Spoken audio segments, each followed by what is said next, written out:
it's kind of practical question in some respects, because I understand that the idea that I is a construct, that from what you describe, that's my understanding, and that's there, and this constant process. Yeah, a necessary one. Mm-hmm. I'm just thinking, living out there in the world, sure. in which the I plays a huge part in everyday life. I'm just thinking, so is there a transition or a process in which you have to be aware of if you reach that stage? Because it could, my sense is, it might create some tensions between what you might be used to doing compared to what you might find yourself doing, if you find that space. Well, I think as you grow, like a snake that sheds a skin that you've outgrown, sometimes you'll find circumstances or people or situations or ways of living you outgrow.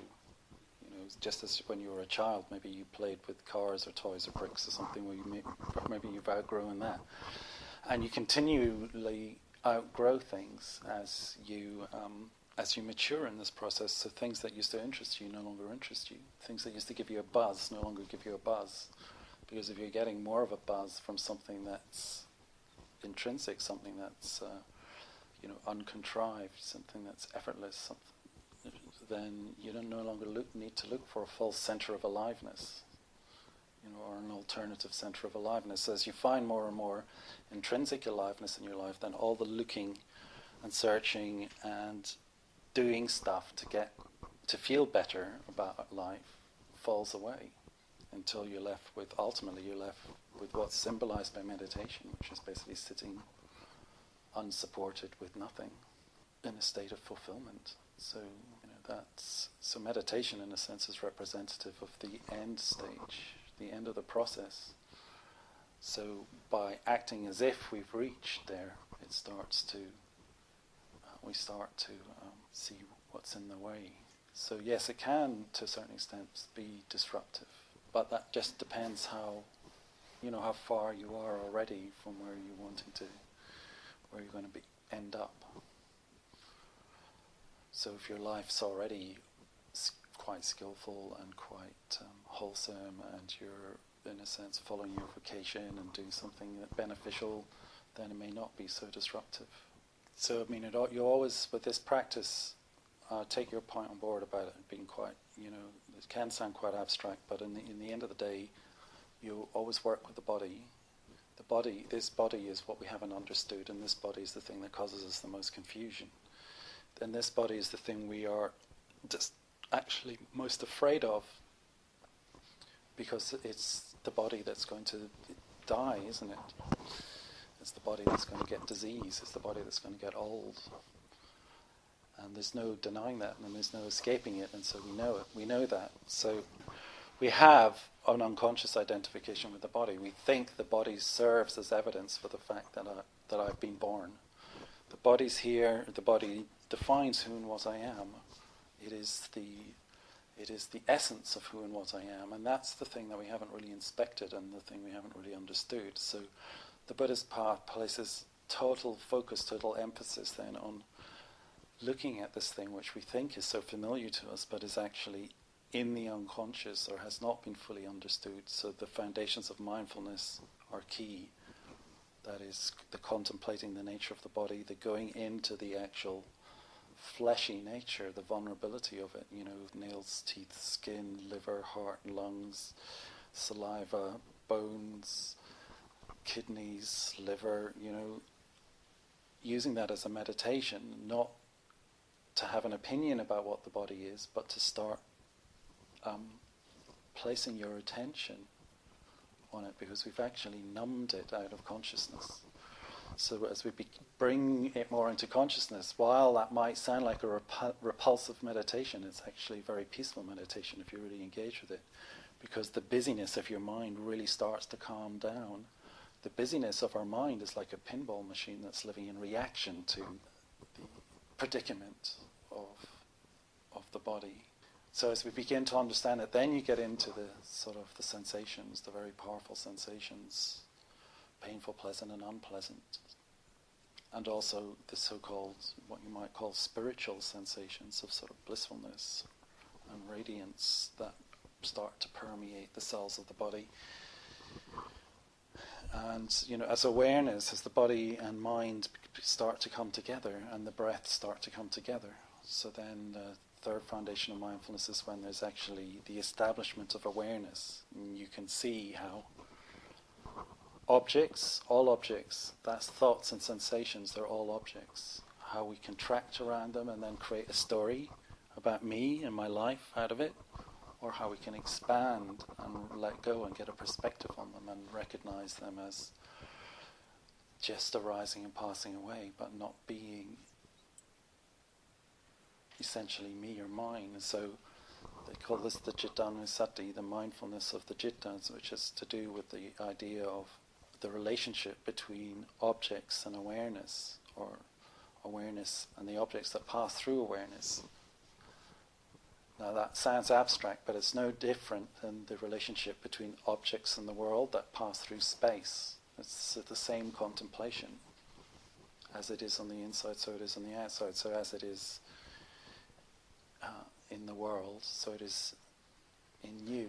And so if you can't, you can sometimes, start to look at our relationship to space just in the outside world. That's very concrete. If you can't access this seemingly abstract thing called the citta, which actually is not unattainable, is not so far away as you may like to think, you can contemplate how space is indestructible, how there's nothing that you can do to space that harms it. You can't intimidate space, you can't hurt space, you can't contain it, you can't imprison it. There's nothing you can do to space, so you can contemplate just on the outside how that's true.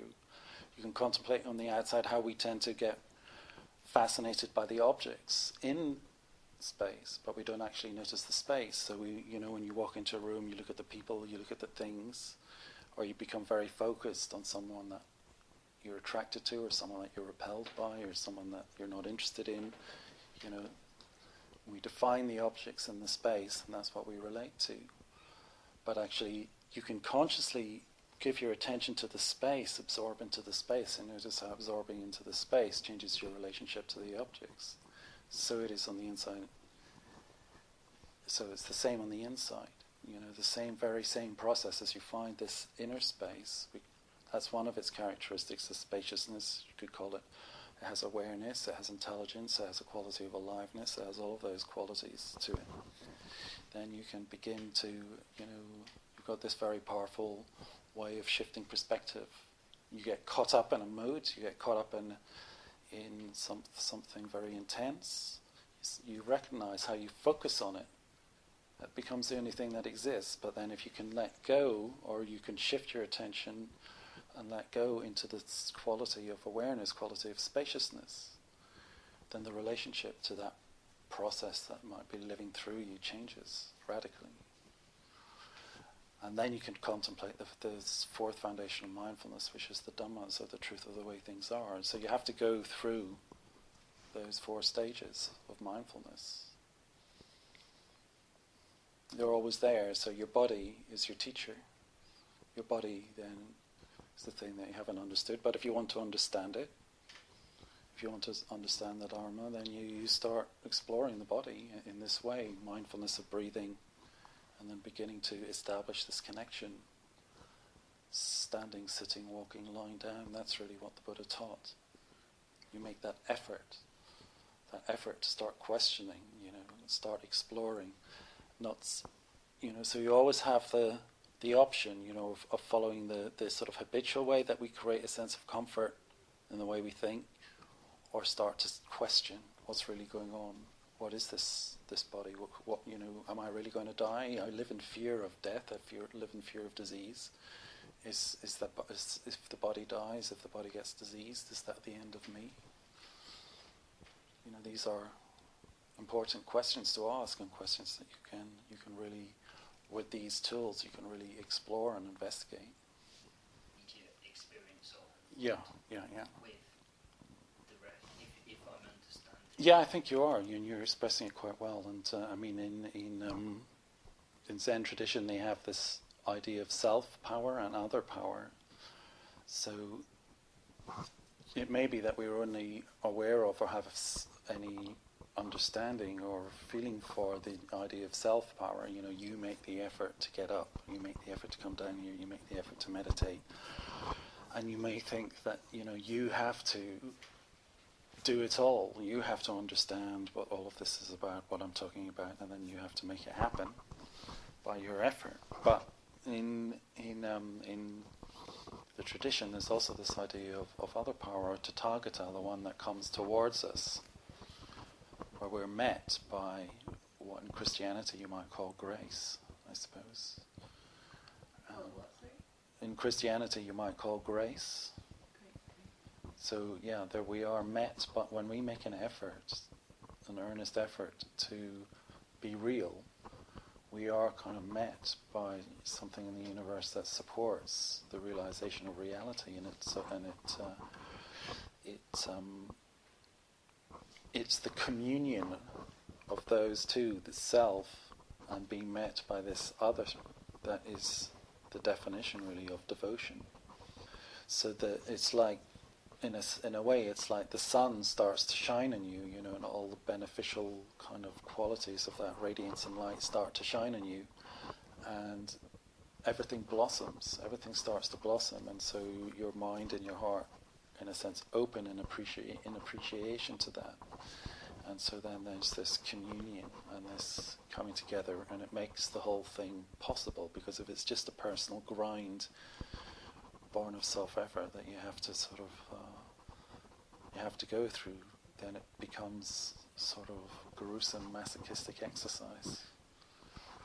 But with this quality of being met by this other thing, which is universal, then it becomes like a journey home. It's like you're being transformed by it in the knowledge that you are becoming clearer and clearer about your true nature.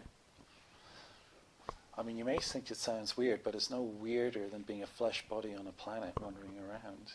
That's pretty weird as well. Oh, well, it's like a shift. I mean, there's that position, you get in The Secret and stuff where,